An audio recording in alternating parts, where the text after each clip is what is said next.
Valentine's may have come and gone, but in FGO, waifu season never ends. Hello everyone, Soberoni of GNA Reviews here, bringing you a spotlight update for the canon Chaldean waifu, Nero Bride. With the arrival of the Akihabara explosion event in about 2 weeks, the best Saberface will be getting another raid up. Now, we haven't had a video deep diving into Nero Bride since her release about 5 years ago. Yes, you are that old. And few servants have had as many buffs as Bride, so I think it's time that we give her another look and see if she's still a support worth rolling for. Should you say I do to Nero Bride, or will you leave her on the altar for the shiny new Castoria girl? Let's break it down. But before we do, if you're as desperate for a new Nero in FGO as I am, then make sure you click that like button, subscribe, and ring my bell so you can catch all of these servant spotlights as they go up and you can help out the channel. Also, if you haven't already, do consider stopping on by for a stream. We stream on both Twitch and YouTube every Saturday at 8 PM Eastern, and this Saturday we'll be speedrunning through Lost Belt 7 to unlock those sweet new servants. So if that sounds like fun to you, or if you're just looking for a great community of FGO players to hang out with on a Saturday, then I hope to see you there. And now without further ado, let's talk Umu. Since her release, Nero Bride has received a whopping 3 buffs. Firstly, her Noble Phantasm has been upgraded to Full Calestis, rank B++,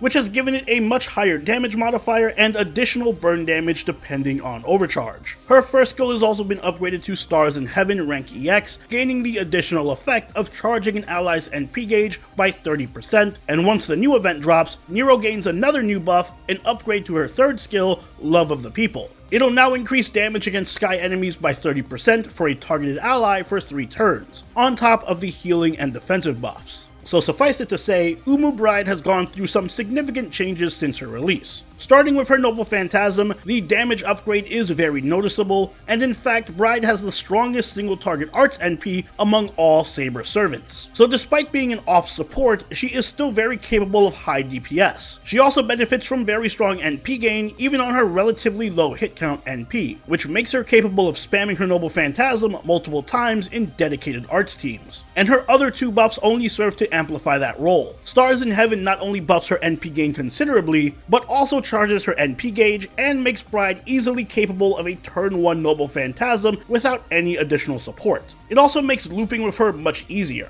Love of the People, now providing a buff against sky enemies, also gives Nero a good offensive niche to exploit. Now, sky attribute enemies aren't exactly the most common, but many Lancers do fall into this category, as do some common late game bosses. So this anti-sky damage is actually a lot more useful than it may first appear, and it makes Nero into a sort of Lancer killer. But what really makes Bride special is that she isn't just limited to buffing herself. All of her skills are targetable, and that gives her the ultimate utility. Anti-attribute damage buffs are rare and very powerful, so being able to stack an anti-sky buff along with a huge attack steroid on any servant can turn them into an absolute monster. Nero's NP battery being targetable also makes her a viable support in any arts looping team, even alongside Castoria. In some cases, she can even allow for servants to loop without needing a Castoria of your own. None of Nero's buffs are tied to a specific card type either, which means that she can be used as a general support in any team, Buster, Arts, or Quick, very similar to both Rhaenys and Waver. So even when not being used purely as a DPS, Nero Bride is capable of providing unique and invaluable utility to just about any team. Unfortunately for Nero though, she still suffers from the same 2 major issues that I outlined way back in my initial spotlight 5 years ago.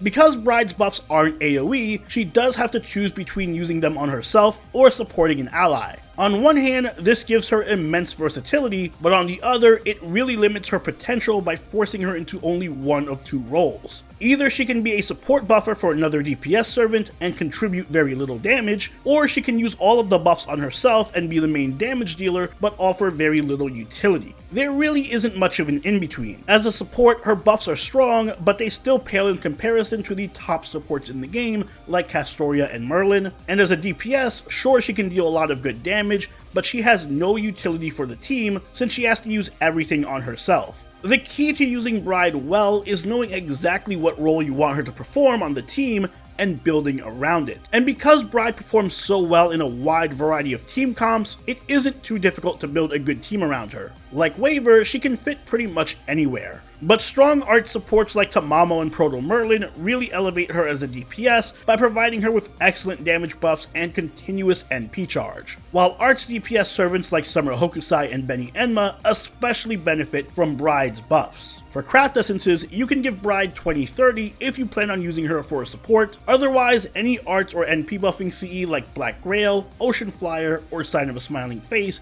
is ideal for a DPS. As for command codes, it's very subjective, but I really like Child of Snowfield on her just because it gives Bride a way of removing debuffs from herself, which is one of the only things that her kit lacks. Overall, Nero Bride remains one of the best off supports in all of FGO, with an excellent mix of both support skills and DPS. She's capable of taking on multiple roles successfully, whether that be buffing the team's damage, being an NP battery for farming teams, tanking and healing, or just being the main DPS herself, which makes her arguably the most versatile and flexible servant in all of FGO. On the downside though, her support skills are still weak in comparison to pure supports, and as a DPS, she is limited in her utility. So despite all of the buffs that she's received over the years that have made her much stronger, she's still the same old Umu. And her grade remains an A for me. If you're a newer player, or if you just don't have Castoria and need help with farming, I do seriously think you should consider picking up Nero Bride, even over Galatea. Bride's usefulness hasn't deteriorated at all, and the buffs have helped her stay relevant even in the current meta. And those are my thoughts on Nero Bride. She's, in my opinion, the golden standard for what an offensive support should be. And it doesn't hurt that she still has one of the best designs out there with that OG Ultra Lewd Final Ascension art. But what do you think? Let me know in the comments down below. Also, if you haven't already, please do leave a like if you enjoyed the video, and subscribe if you really enjoyed the video. Follow us over on Twitter, chill with us on Twitch, and join the party on our Discord, all linked in the description down below. Until next time,